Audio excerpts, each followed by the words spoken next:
pun bising lah. Dia nak tuan. Seorang pun tak dan kepung lah.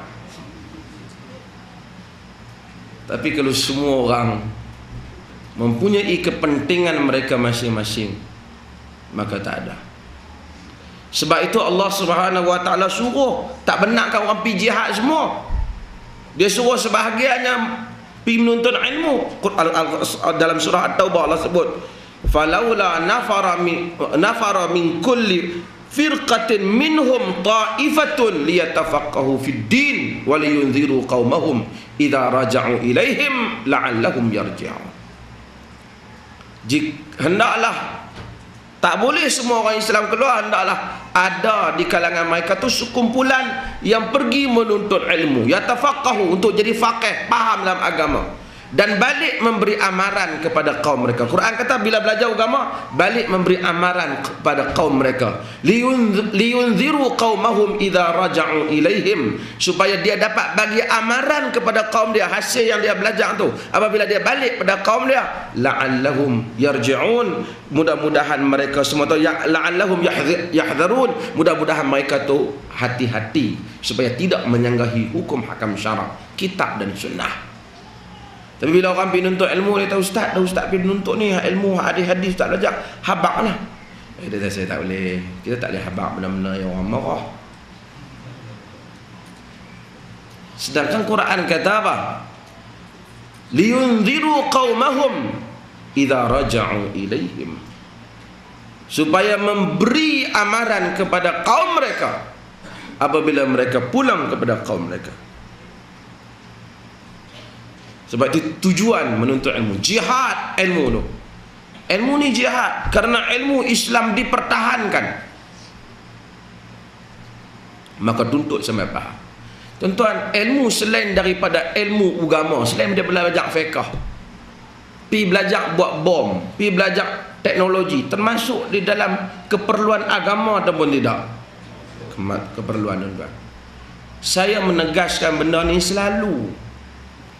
Ramai orang duka cita, kita jumpa orang kadang-kadang daripada Kuala Lumpur, daripada apa, bila dia kena angin Islam, kalau seolah-olah kalau boleh tujuh anak dia nak bagi jadi ustaz. Dia tak tahu ustaz pun serabut. Bahkan kepala ustaz tu lebih serabut daripada orang awam kadang-kadang.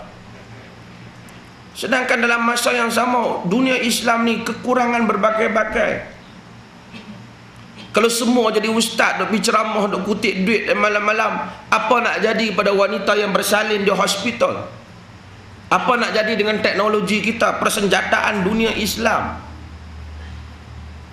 Sedang kadang-kadang ini lebih dituntut. Bahkan kadang-kadang belajar tu sekadar nak jadi ustaz, boleh jadi tekong tahlilnya. Saya kalau belajar sampai jadi pakar tak apa. Maksudnya dia alim dalam tafsir. Dia kata ini jago lah, hebat dalam tafsir. Bukan hebat kelentong, hebat sungguh. Alim dalam fiqh, alim dalam hadis, alim dalam usul. Tapi sekadar boleh ceramah malam-malam masjid, buat cerita sikit, cakap sana cakap sini. Takkan itu. Kadang-kadang kita meninggalkan ilmu-ilmu yang penting. Saya nak ulas sikitlah tuan-tuan ilmu ni. Islam ni ada beberapa kaedah yang kita kena ambil penting. Apabila bertembung dua kemaslahatan sekarang, kita ada 5 orang anak, tuan-tuan, kalau ada 5 orang anak, seorang kita dah pergi belajar, hantar pergi jadi alim, bukan hantar jadi ustaz. Ustaz ni ramai orang boleh jadi, tuan-tuan.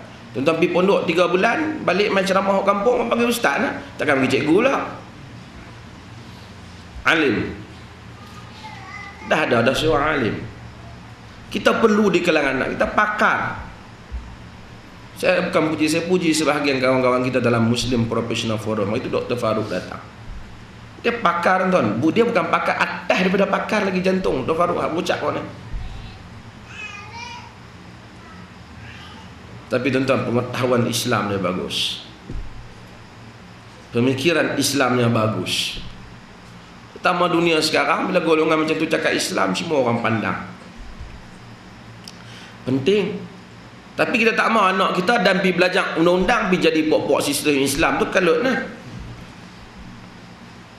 Tapi pergi belajar undang-undang, dia menjadi orang yang mempertahankan syariat.